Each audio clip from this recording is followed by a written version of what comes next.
Hey y'all, it's Rob from Epikos, back at it again with another board gaming video. This one's going to be a little bit more specific. A lot of the videos you've seen me do so far have been broad brush.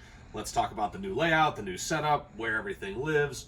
This we're going to kind of zoom in on a brand new game that just came out, but it's part of a family that's been out for a while.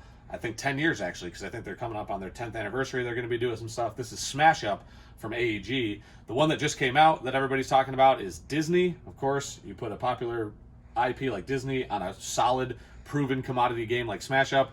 It's the best of both worlds. A lot of times, these IPs get slapped on games that even the developers know aren't that good. But hey, let's sell a bunch of copies of this mediocre game by putting Marvel or Disney or something that'll sell on it.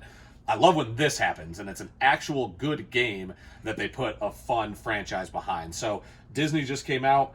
It's got 8 factions in it. Smash Up, the way that it works, 2 20-card decks. You put them together, you make your own custom deck, and then you're off to the races. It's not like Magic or any kind of TCG, CCG. You don't have to deck build.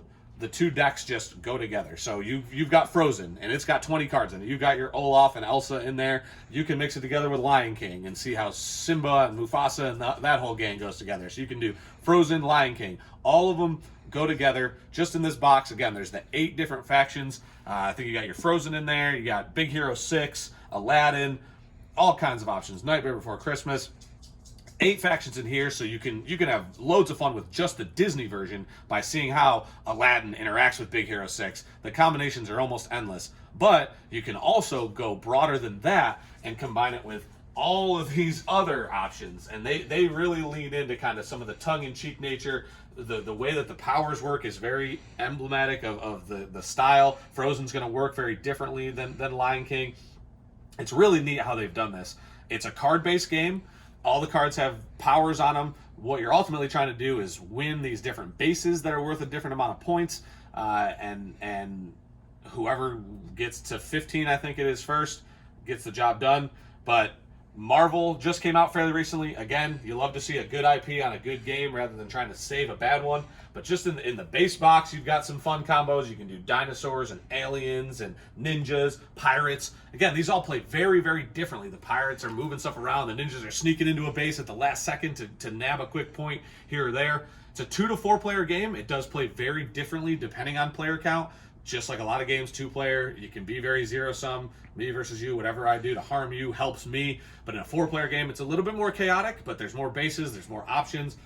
It's all about combos in the game, and as you play each faction, you'll really learn how each one plays differently. If you really just love, hey, Frozen's my favorite Disney movie, and I just want to pair Elsa and Anna and the gang with all 7 of the others in this box. I want to see how it works with Mulan. I want to see how it works with Beauty and the Beast.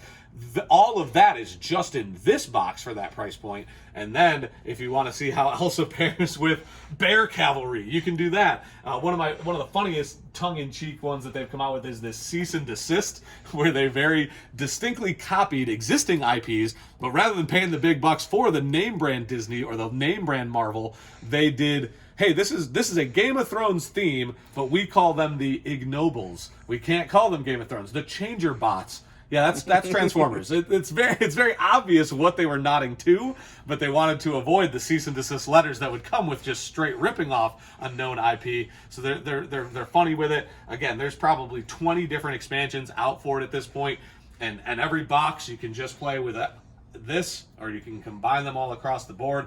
I'm a huge Disney fan. I'm a huge Smash Up fan. I couldn't be happier that this came out. I'm gonna pick up a copy. Come in and pick up your copy. I'll talk you to death, as I've already probably done, about all the factions, all the different options.